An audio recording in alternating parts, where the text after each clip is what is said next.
he's like all nervous, and you're like, oh my gosh. And what do you think? No, I think they might take her down. I think I might just take her down because they can take her down. I also do think that there is, you always want what you can't have. So I kind of do see that there could be like maybe some chemistry towards her from other players that genuinely respect her, but they know that's a country they're never going to visit. So I don't know. Maybe you're correct.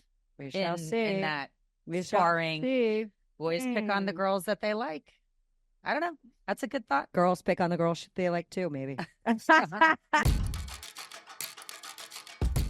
Welcome to Girls Gone Gritty. And what do you think of our new studio? I love it. We're actually pretty psyched here. For those that are tuning in on YouTube, you can see our new space, and we are feeling it. There's so much flair going on. It has little taste and touch of all of us. Yes, it does. In fact, take a little notice of our individual drinking glasses for cocktails, for beverages. They're unique to us. And each personality. Jen, tell us about your pineapple, Jen. You know, I have to be honest. I went thrift shopping trying to find something really cool and unique because I really didn't have anything in my house that was calling to me.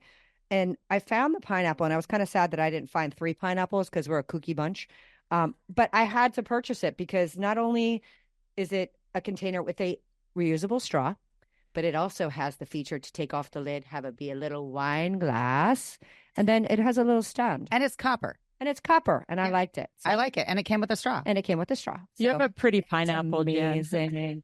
there is no double entendre on the pineapple upside down for people. So just her pineapple's right side up. Always. Yeah. I was gifted this sunflower glass, and I really like it. It makes me think of when we went to Italy, Jen. And it also makes me think of my mom because it was one of my mom's favorite flowers, and it's one of mine and my kids, and it's sunny and happy, and it brings me joy. Everything, Farley. Your sunflower reminds me of the first road trip of Girls Gone Gritty when we went to the sunflower patches. Yes. That's what I thought about immediately. You are, because that brought me into the wheelhouse with that one. When my glass is full, you get to see my whole sunflower. And when I'm like losing a few petals and kind of frazzled, I'm going to have it turn this way so that you can see my mood.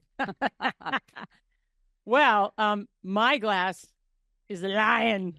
And even though she's more cheetah, even though her hair is very much of a lion's mane, it's a little frothy right now. Even though your mother is the true Leo in the bunch, she is, and my niece Lily. Yeah. No, you're a Scorpio. I'm right on the cusp. Yeah. Okay. Oh, that's what we should do. We're definitely just about an episode because I am such a virgin. I mean Virgo. Whoa. So this is my lion, and my sister-in-law and brother have a shop called Source and Tradition, and she brought in a manufacturer all these handmade glasses straight from Africa. Sick. And there's a lion. I have a cheetah champagne glass. I have an elephant red wine glass. And then my favorite are, it has a dolphin handle because, water girl. I love dolphins. I'm a dolphin. Anytime I'm in the water. Farley University. Can you please make the noise, Farley? That's a bad joke. My kids. You know that, by the way. Listen, my kids are so tortured by me because we have bulldogs in high school. So I do, on the sidelines. My other daughter is at Loyola and we're hounds, so I'm and I'm a JU Dolphin, and so was my oldest daughter. And my daughter said to me as I was embarrassing everybody with my hound call the other day, she's like, "Thank the Lord, dolphins don't have a sound." And I was like, "How did she not know dolphins had a sound?" Well, then I couldn't do it. That I couldn't do it from the sidelines. Oh my gosh! Thank goodness. So welcome to Girls Gone Gritty in our new studio with our new glasses and lots of fun things that will evolve in this space. We have more to show you, but you're going to have to stay tuned. Yeah, things are changing, which I love. We got a little test trial. Moving on up. They are. Jefferson style. I was going to say Jefferson style. And thank you guys very much for tuning in and for giving us unbelievable feedback. And if you'd like to suggest any type of a topic that you want us to discuss or you want to give us constructive criticism, we are so open to it. Please DM us on our Instagram. Yeah. We can read all of your comments. You can share that. We'll share them. And eventually we're going to have like a live feedback page on our website so that we can actually really, get into the gritty. And along with the merch of Girls Gone Gritty branding, if you love our branding, we're really proud of our branding. And we're excited that People are asking for it, so that is coming. And sweatshirts, T-shirts, hats. We have a live link that will be posted relatively soon. We just worked on all of our pricing. It's custom. It's going to be produced on demand. It'll be shipped right to you. So we've ironed out those kinks. Yeah. No. So thank you again for supporting us and listening to this episode. And today we're going to start talking about something that continues to be near and dear to our heart. And I'm going to let Farley go ahead and tee this one up for us. Well, remember the Caitlin Clark effect. We all felt it. It was a joyous moment for female athletes. It just changed everything from her NIL amounts, in the millions, to viewership, to just equal rights for women in a lot of ways. However, now we've got Caitlin Clark being snubbed by the Olympic Committee to actually be participating in the Olympics. How do you have a roster created without Caitlin Clark on it? I scratch my head and I don't understand. Well, there's like two different ways to look at it. Here you have Caitlin Clark that comes in to the WNBA. I mean, her accolades from when she was in college, the best shooter, top athlete ever. Here you go to the WNBA. Now, you come onto a team. Your teammates are supposed to support you. They're supposed to have your back. They're supposed to help you play better. What happens? Here comes Caitlin Clark, white, tall, superstar, has a boyfriend from Iowa, just homegrown. First of all, a marketer's dream. She comes, she plays games.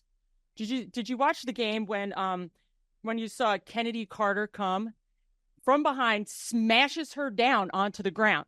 Oh, yeah. Now, a teammate who was a good teammate right next door would go pick her up and hey, you got this, girl. And actually want to go kick that person's ass, indirectly. Rough up that person because she just took down your teammate, your girl. You have each other's back. And not one of her teammates that were close by, they kind of lollygagged to get to her.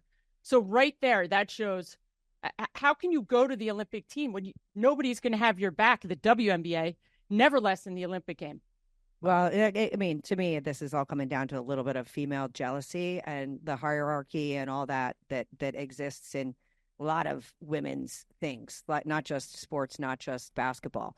But it definitely demonstrates the fact that, women continue to try and hold each other down for reasons that don't make sense long term for the team and the country. And let's just say the sport. The sport is elevated. Female sports are elevated when things happen and they come together. And it's just it's a real shame that you're not seeing that. The Olympic snub, I understand she absolutely deserves to be there, but I also think that sometimes I like the idea that you have to prove yourself a little bit on a stage before you're just given the tap too. So, I think everybody wants to elevate their game and go to the next better team and all that. And maybe her, I mean, she's young.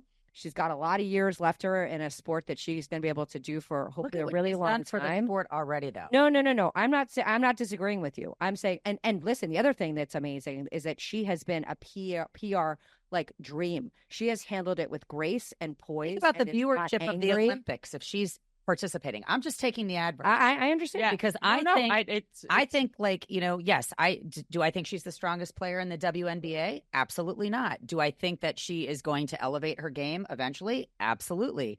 I look at my child who went from a high school lacrosse player to college, and she said the game is faster, it's rougher, it's just very insane.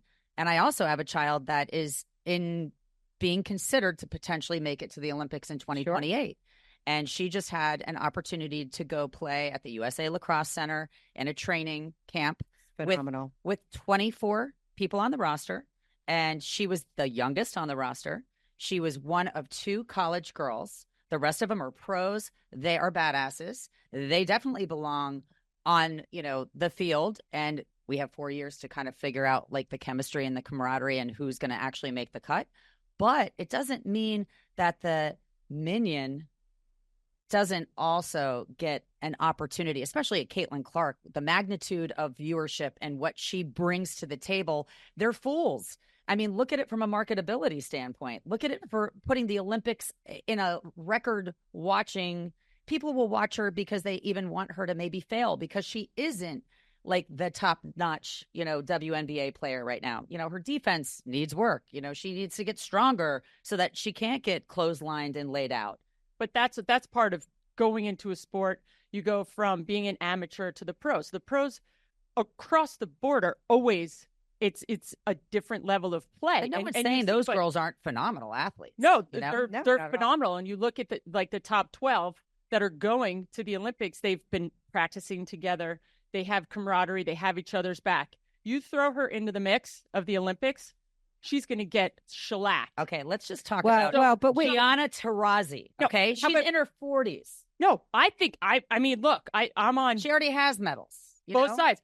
But you think Brittany Griner should be there representing the U.S.? She's a flag burner. She that makes me sick. That makes me, every time I see her, I feel so disgraced by the flag. She got traded for a terrorist. Yes. Out of Russia. That is a terrible terror. I can't even say it because I'm terrified.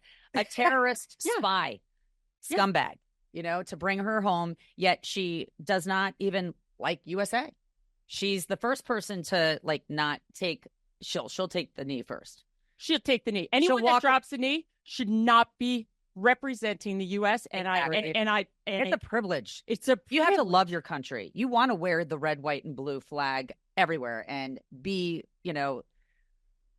iconic because you love your country. Yeah, you would hope. An honor. You would hope so. But there are some people that get involved in Olympics that are all about them, and then there's also the politics that go into the selection process. It's not cut and dry, and it's anytime you get into anything subjective, you're going to have the opportunity for somebody to get overlooked. And do I agree with you? Caitlin Clark should be on that roster.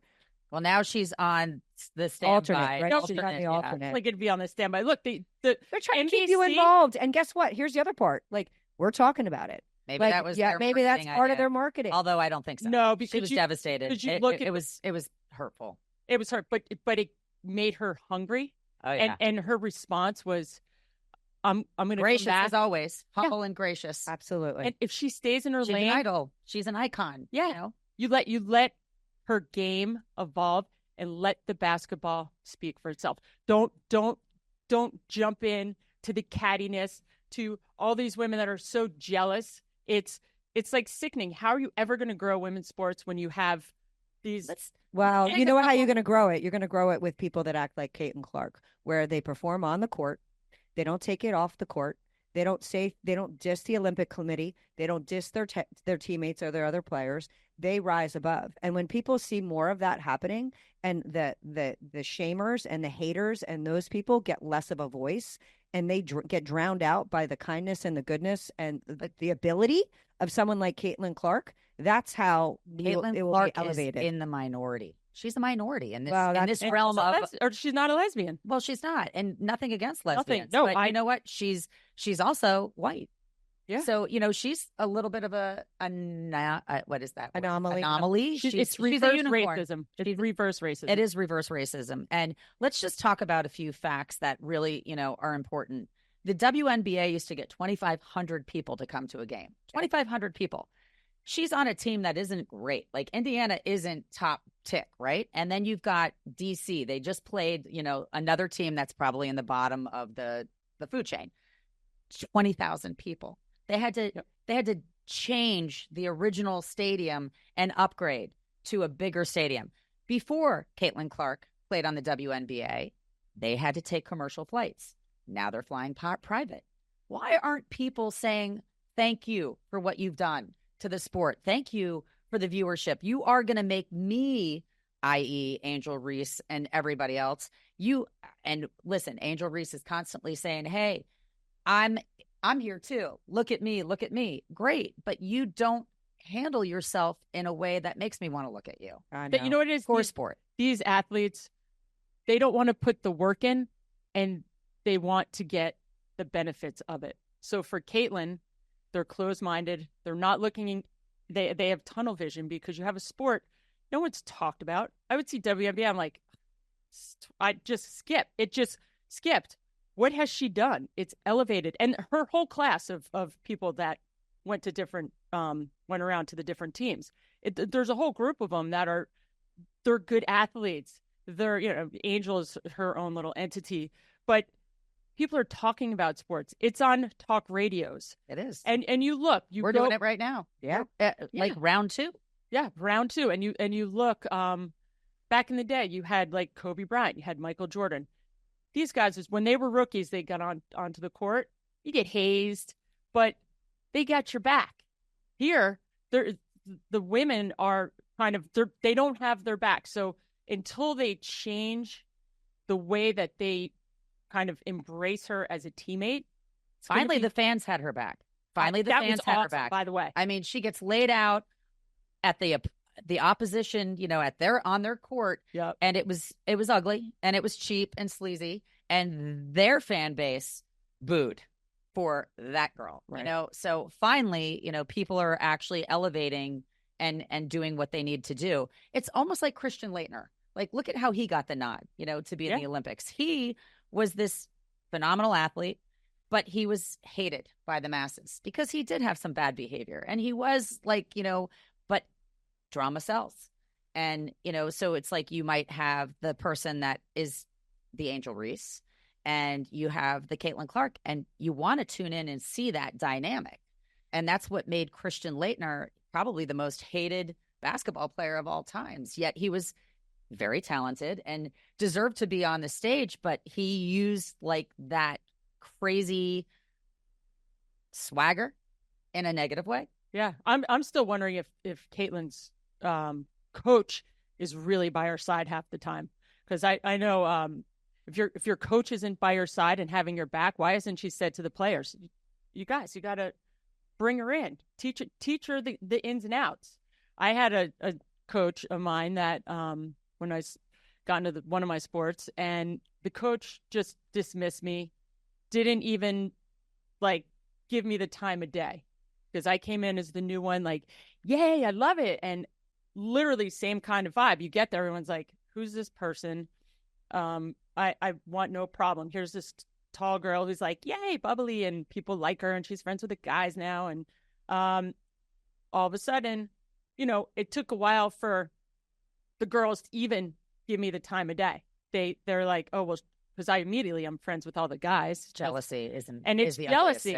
Then the coaches, they weren't by my side, but I had the men's coach that came and said, hey, this is how you do it. Hey, let me help you out. I just literally never listened to any of them. I stayed because I loved doing what I was doing. I tried as hard as I could, kept going. And all of a sudden, I go to the Empire State Games and I win the downhill.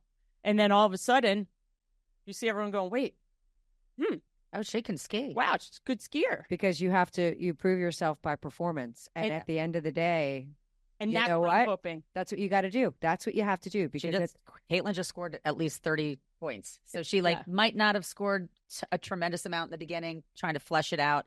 I have no doubt that she is going to prevail. She just started. But she just started. And here's the other part is that, all eyes are on her, which is a great thing for the sport. And to your point, pressure cooker. But at the end of the day, here's the reality. Like, turn on the news. There's one good story, a little tidbit at the end. To your point, it's the drama that sells. It's the negativity that sells. And it's not what we wanted. We want for our kids, our generation. It's not what we want. We would like to see that fundamental shift, right? We want to see people on the court wanting to win together, wanting to come together and understand that there's diversity on our team and we all come from different backgrounds. But when we want the same thing, we want to bring home gold, we will connect and we'll take it to the next level. And we'll be better humans because of it. Whether you got the gold, the silver, the bronze, whether you brought your best game is what you want with the people who deserve to be on the court, the field, wherever it is. And trying to take politics and personal, differences aside, do not size somebody up because what they look like, where they came from, or even being on the bench and being an Olympic athlete and making the cut and the roster.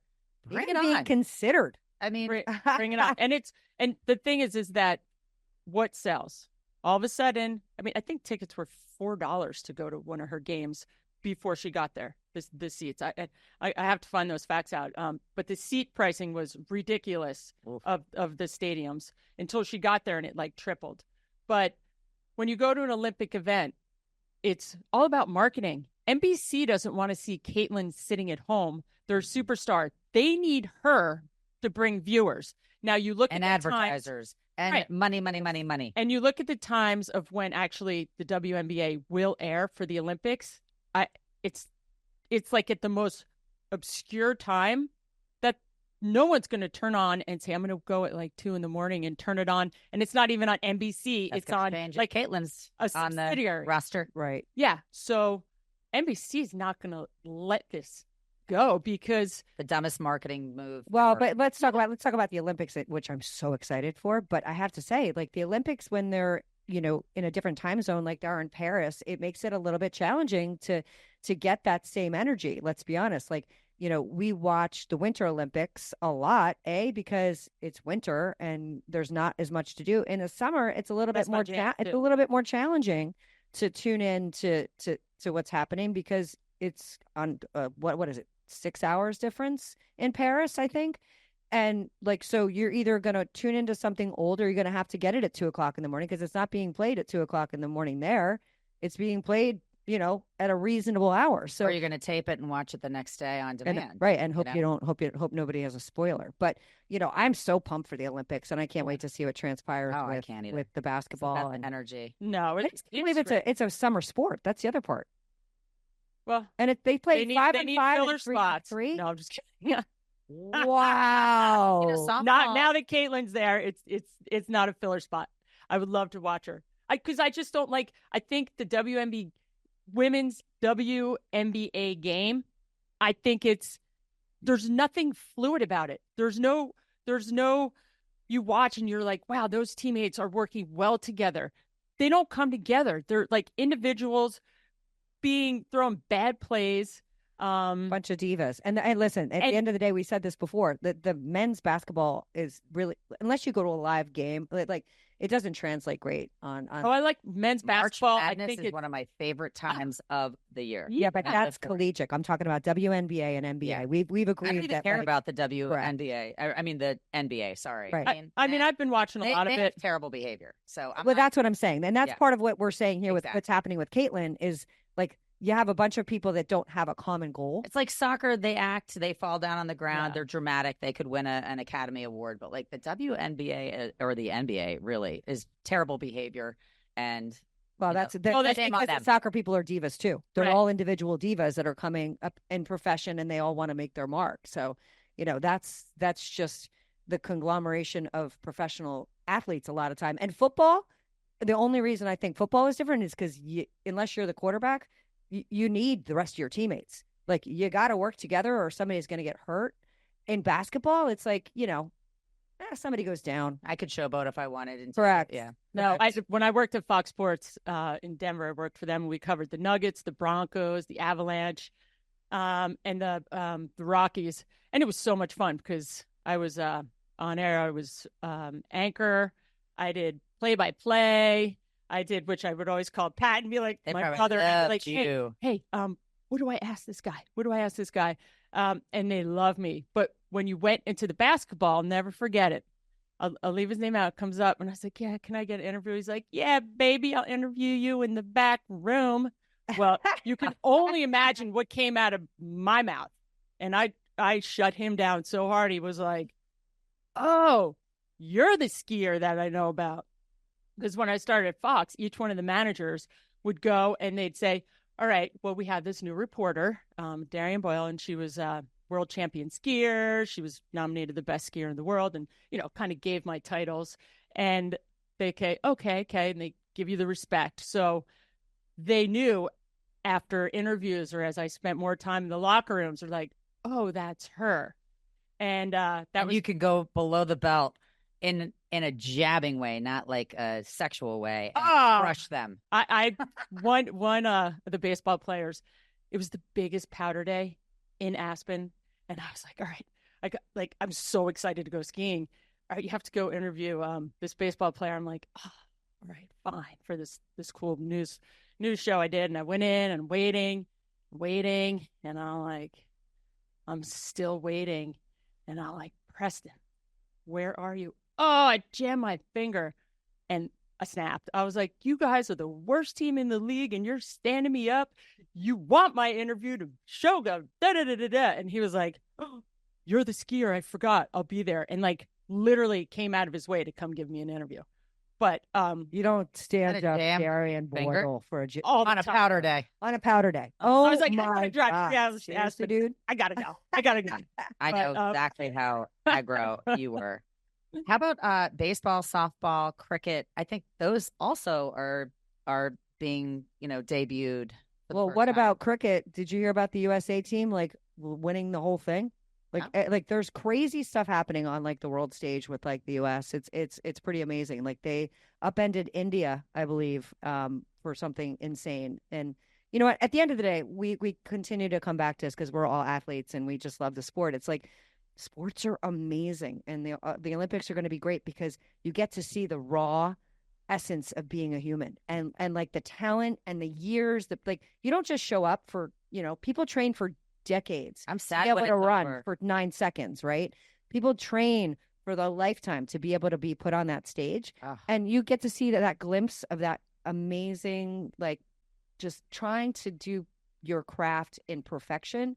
And it's just amazing to watch. I hate when I see somebody. Oh my gosh, it's dedicating their whole life to it and getting hurt. It's like the most sickening thing. Yeah, well, that's the thing with the Olympics. It's all my friends that have been to them. It's you bank all your training, all your time on this one event, on this one 30 seconds, 1 minute run, and most incredible moment of your life. Oh, yeah. Could be for some. Could be the saddest moment of your life. And think about the people that like get there and then they don't perform and they live with that their whole life. Like that, like is pressure cooker again. Pressure cooker. So I mean, hats off. Like I cannot wait to watch the American flag be raised at the Olympics this summer. It's going to be amazing, and we shall see what happens with the Caitlin Clark alternate situation, whether she ends up on the roster or not, whether public opinion and politics and advertising and the marketing and the Nike's going to make sure she's on it. Oh, I mean, come on, think about it. Any sport, what sells seats, what fills seats, what builds your game. Right now, viewership. They're trying to build their game. Yes. And any of the big sponsors, what are they going to tell them? You will bring her. Okay. We'll put you as an alternate, and you have to have her. What's our vote? Is she gonna? What do we all think? What's our? You think she's gonna get in? It would be a travesty. It would be the biggest marketing faux pas in history. I think she's gonna be in because there's a couple players that are injured right now. Will she succeed? What do you think? How will she do? I'm not sure that she'll be in. I think they might hold her back. I think that we probably are a very strong country in the world of basketball. Like, are there other really seriously pro leagues in maybe Germany? There's some big chicks there. I don't know. I'm thinking Russia's got to have basketball. Russia's dirty. They're probably dirty.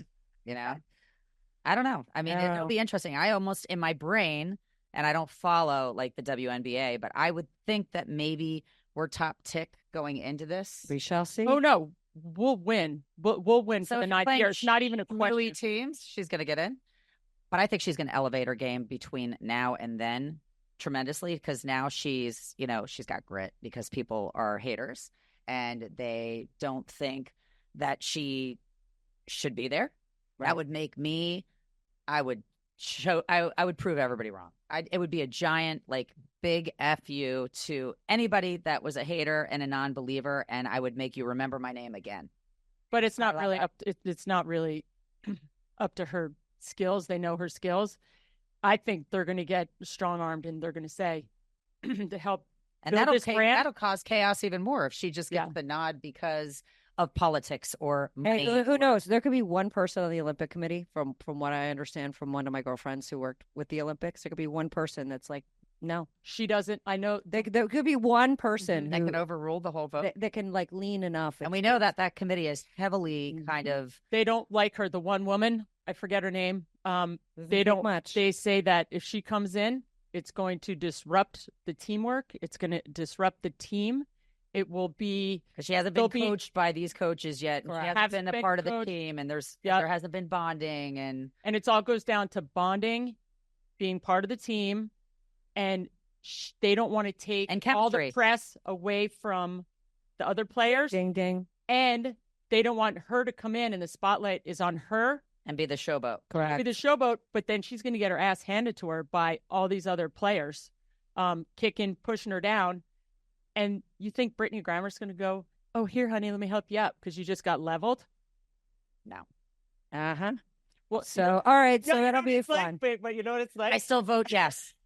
I vote yes. I know. What is your vote? My vote for her going. Do you think she's going? It's a yes or no? Well, she's an alternate, so does that mean she's going no matter not whether she plays is I think the question, right? She's an alternate, so she's going to the Olympics. Do you think she's going to play? I think she'll be number 6 on it. I think she'll be like I don't think she'll start. I don't think she'll start, but no, I think she won't start. I think she'll get in a game where we're prevailing. Because that'll help hike ratings. That will help viewership. People aren't going to want to watch her sitting on the sidelines on a bench. She can drain a 3 from the logo. It's not like there's not a lot of women doing that right now. She's going to get in. She'll do it. And that's all for marketing. Or maybe, yeah. I don't think she'll start, but I hope she gets in. Let's hope. Do you think they push her down because it's like, remember old school? All of a sudden, when you look over and you're like, oh, that boy's so cute. And he comes over and he's like, hey, and throws sand and like pushes you down because he actually likes you.